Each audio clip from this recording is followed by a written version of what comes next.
My name is Sandy Wisdom Martin. I serve with Women's Missionary Union, and we're delighted that you have joined us. We have guests today that I'm going to be talking to about mental health. We have Gay Williams. Gay and her husband John serve as co-directors of disaster relief for the Hawaii Pacific Baptist Convention, and Gay is also a licensed professional counselor. Also joining us are Julie Busler with the president of Oklahoma WMU and her husband Ryan. Welcome to the CP stage. We're delighted to have all of you here today. Thank you, Sandy. So Julie, let's start with you. The topic is mental health, and you know about this topic well. WMU is focusing on Project Help Mental Health, and we have promoted your book, Joyful Sorrow. And in this book, you talk very vulnerably and with great transparency about finding yourself in a mental hospital overseas. Your story is very powerful. What would you say to people who may be struggling with mental health issues? Okay, so I want to talk to this just for everyone in general, but then also to people in ministry, because I think that those are both important conversations. But I was a mother of four, a wife, a missionary. We had a fruitful ministry. I looked just like this. Depression can be very invisible. But yet I had really gotten to a place due to trauma and depression, PTSD that had been untreated, where I started to believe that it will always feel this bad. It will never get better, which is truly the opposite of biblical hope. I hadn't told anyone really for the most part. And so I had to have that difficult conversation with a friend and with my husband of, hey, I'm not okay. And then from that point, I really had to accept and cooperate with doctors and therapists because I needed that level of care. And so along the way, though, I had to learn that, yes, medicine and therapy, those are excellent gifts. And Jesus is always enough for salvation. He is our hope. But it's okay to accept help from these outside resources that I believe God has given us. And so that was a big part of my journey, is to, as a believer, realize that there's no shame in accepting help. But then as someone who is in vocational ministry, that was an added layer of difficulty, because sometimes we put people on ministry up on a pedestal, which there should be no pedestals, and you can start to believe that you are maybe like not able to struggle, like what will people think of you? And so I started to realize and really read the Bible with new eyes that God uses broken, ordinary people to shine his light to the world. I mean, he equates us to these clay jars. Are ordinary. We're really not much to look at, but that's how the world sees his power. And so for like a pastor who is struggling with depression and is afraid to tell somebody because what will people think of him, no one is going to shepherd a flock like a shepherd who's been in the valley himself and has learned that Jesus is your shepherd. That will create a compassion in your ministry like really nothing else can. You're exactly right. And Ryan, you guys are overseas. You're watching this happen to your wife. You guys are missionaries, and you become a caregiver. Talk to us about that role. Well, it took some time to realize that my first calling is to my wife. And so while caring for Julie meant stepping back from the ministry that we had, it's worth it every time. And it wasn't a clear thing, like no one teaches you how to do that. And so a lot of it has been trial and error of trying to figure out what are things that I can do to support her without pushing her. And that's not always easy. And so we found that there's a lot of things that as a caregiver, I can say, hey, let's go for a walk, or let's go ride a bike, or something like that.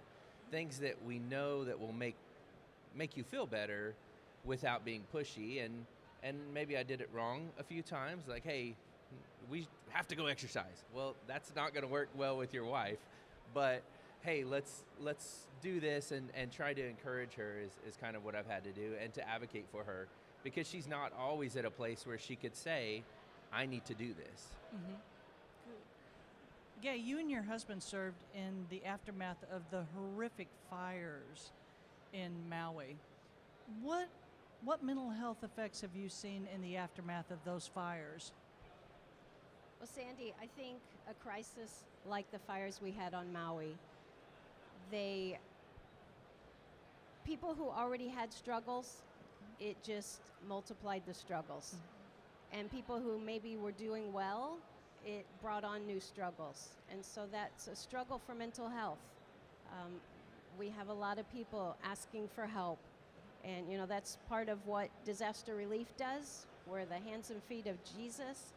And we say we bring help, hope, and healing. And that help is helping them through just sifting through ashes to find a small piece of valuable that remained. And that hope is that tomorrow will be a new day. And that healing is through the love of Jesus Christ. And so we've seen a lot of mental health struggles, as anyone who goes through a crisis has. But the hard thing about Maui was parents were hurting, children were hurting, a whole community was hurting. There wasn't someone who could say, let me help you, because they were all struggling themselves. Children lost their schools, temporarily or permanently, and so life just changed in a day, and it will never be the same. And that's what we need to bring, the hope of Jesus, that we can make it through another day. Well, we can see in those kind of situations where mental health struggles would rise precipitously. Yes. But it seems like across the whole spectrum of life, we've seen a rise in mental health issues.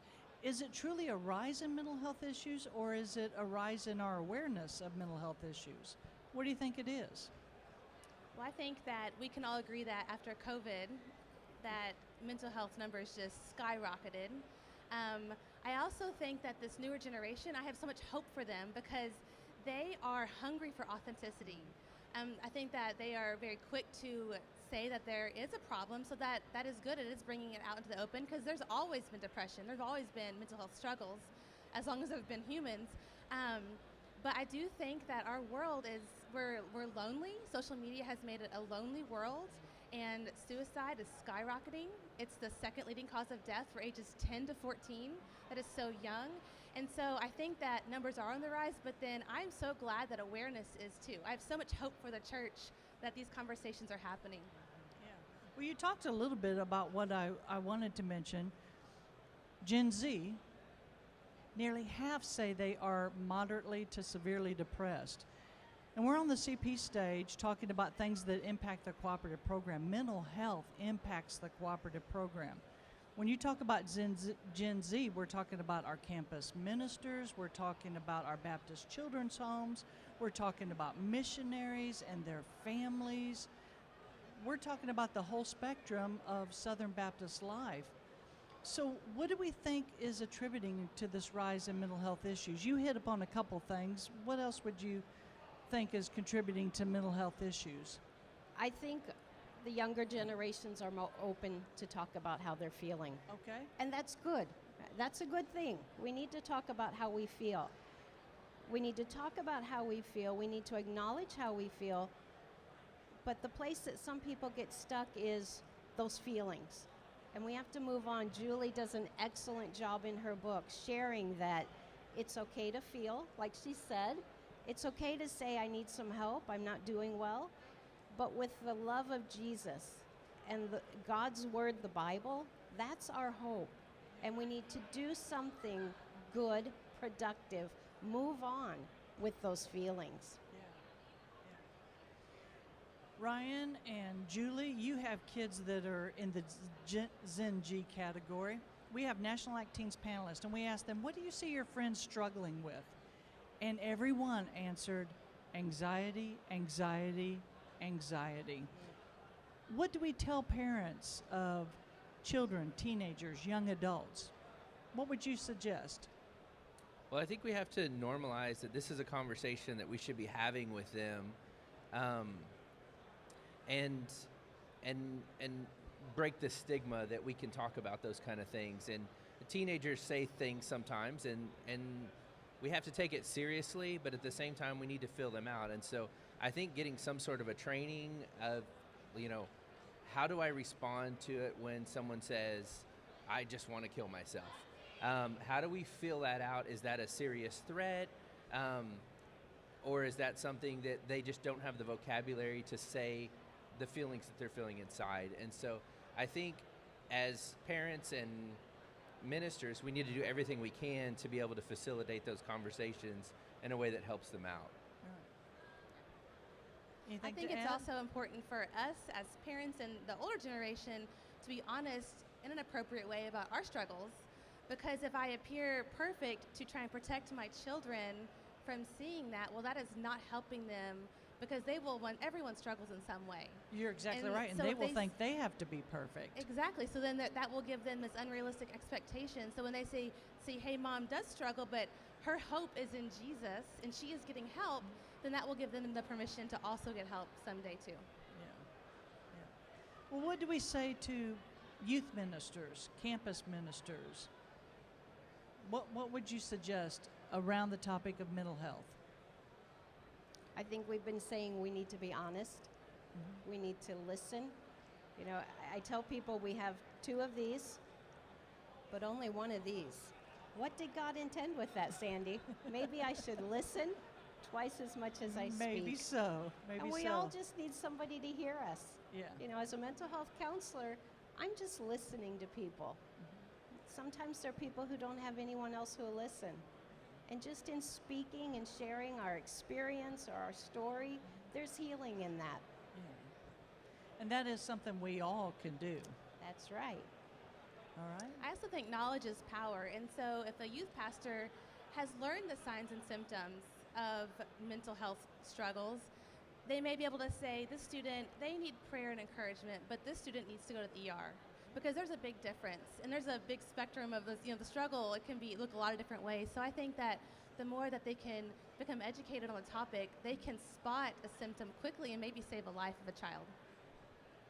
How should the church overall respond? We've talked about youth ministers, but how should we as the church respond to people struggling with mental health issues? Ryan, you talked a little bit about getting rid of the stigma.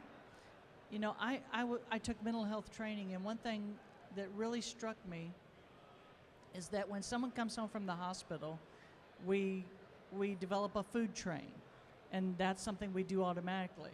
But it was brought out in that training, how many of us think about it when someone comes home from a mental health hospital? That never crossed my mind because we do not talk about this topic in church. I think we just have to be open and vulnerable with those around us. So many times we come to church and we put on our best face, and so it's so hard to struggle when everyone else around you is perfect. And so I think just connecting with people is what we have to do. I also think that we have to be, as a church, embrace stories. So whenever I first told my story, it was at a small women's event online, and I was terrified because I said I will never share my story. And whenever I said, I think God wants me to, the women's ministry team said, yes, you should do that. And my church came behind me. But if they had said, oh, Julie, we don't talk about those things, it would have shut me up. The book never would have happened. I wouldn't be doing this. And so because my church embraced what God was doing, this whole ministry exploded. And so I'm so thankful for how my church responded to my story. We want to think that we're unique, but there are a lot of people in our churches that are struggling with mental health issues. I think it's maybe a fear we don't understand. And it's a basic human nature that when we see someone hurting, we want to help them. We want to stop that hurt. And if it's a physical hurt, we can take them to a doctor. We don't know how to fix them physically if we're not a physician, but we know where to take them. Yet in mental health, we don't want to even go near it because we don't understand it. We can't fix it. But I think we need to do it just like we do physical illness or spiritual illness. We help people through. We take them to the place that they can get the help. Yes. I think you all have given great suggestions of how we can respond individually, how we can respond as a church. As we think about wrapping up our time on the CP stage, I would like to tell you about a resource from WMU. You can get it at the WMU store. Go to WMUstore.com and type in cooperative program, and there you can find a lesson that you can teach children about the cooperative program. We really can do more together. I would like to thank our guest for being on the CP stage today to talk about this critical issue that really impacts all of our lives as Southern Baptist. Thank you for joining us today. Thank you, Sandy. Thank you.